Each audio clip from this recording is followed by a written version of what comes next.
Привет, меня зовут Ажар, и мы продолжаем с вами легко и быстро запоминать казахские слова. Мои видео предназначены для людей, которые разговаривают на русском языке, но хотели бы постепенно начать осваивать казахский язык путем запоминания отдельных слов и запоминания таким образом, что больше никогда не забывать их и легко использовать их в дальнейшем. Полностью понять, запомнить и использовать.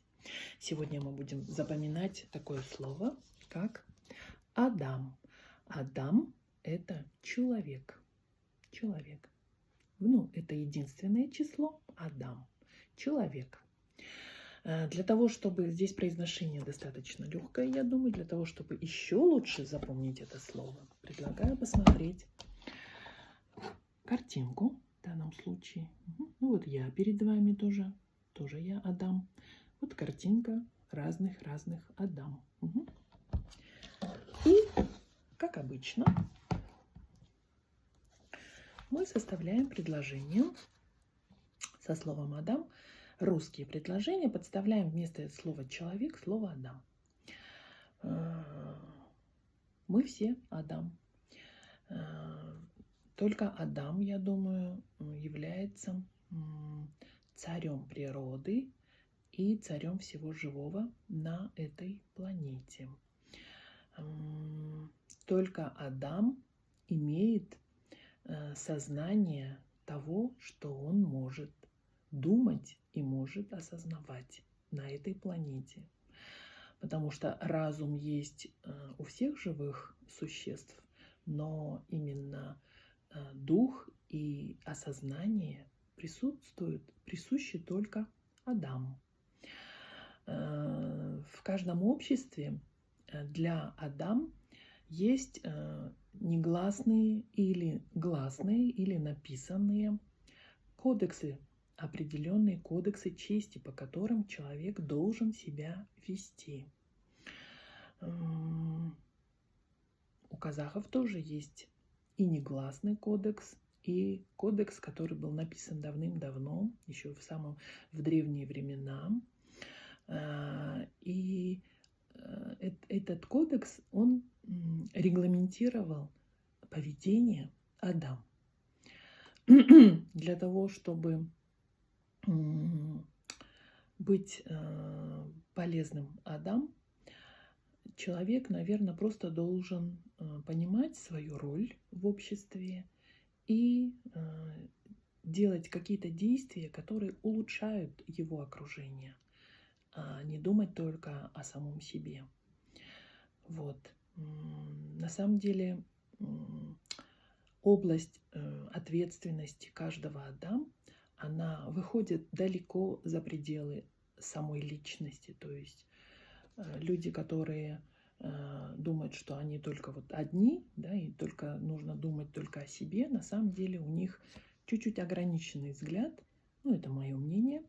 Почему? Потому что жизнь человека, она очень разнообразна. У человека есть не только свое тело, у Адам есть не только свое тело, у Адам есть дети, у Адам есть вторая половинка, у Адам есть какие-то сообщества, как родственники, как работа.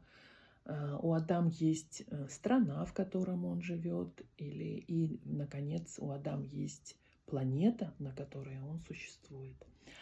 Поэтому для того, чтобы больше разобраться в этом вопросе, человек просто должен интересоваться, получать какую-то информацию. Как-то эта информация поможет ему чувствовать не просто каким-то отдельным конкретным Адам, а он почувствовать себя частичкой большого-большого сообщества. И, конечно, Адам несет большую ответственность за жизнь на Земле, то есть за то, чтобы какие-то виды флоры, фауны сохранить для будущих поколений. Также любой Адам, я думаю, должен придерживаться законов той страны, в которой он живет. Это обязательное явление. Если Адам не применяет, не придерживается законов страны, в которой он живет, он может попасть в тюрьму или быть как-то уголовно наказан. Для того, чтобы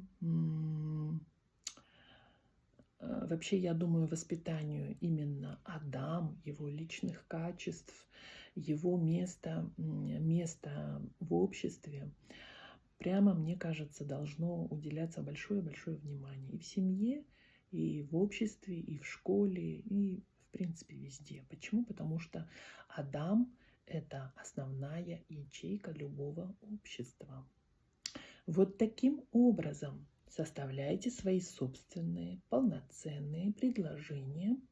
До тех пор составляйте, пока это слово «Адам» полностью не зайдет в вашу память, и вы с легкостью сможете его использовать в будущем. Никогда не забудете это слово. Поэтому составляйте предложения. Количество предложений имеет большую роль. Составляйте предложения. Пишите мне в комментариях, что у вас вышло, какие у вас были победы.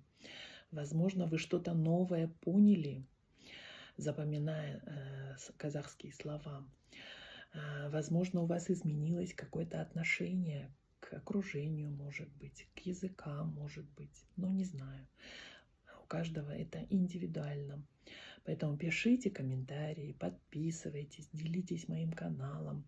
Таким образом вы его поддержите. Я хочу, чтобы много-много человек использовали на свое благо этот способ. Это очень хороший и эффективный способ. Поэтому жду от вас комментариев и пока.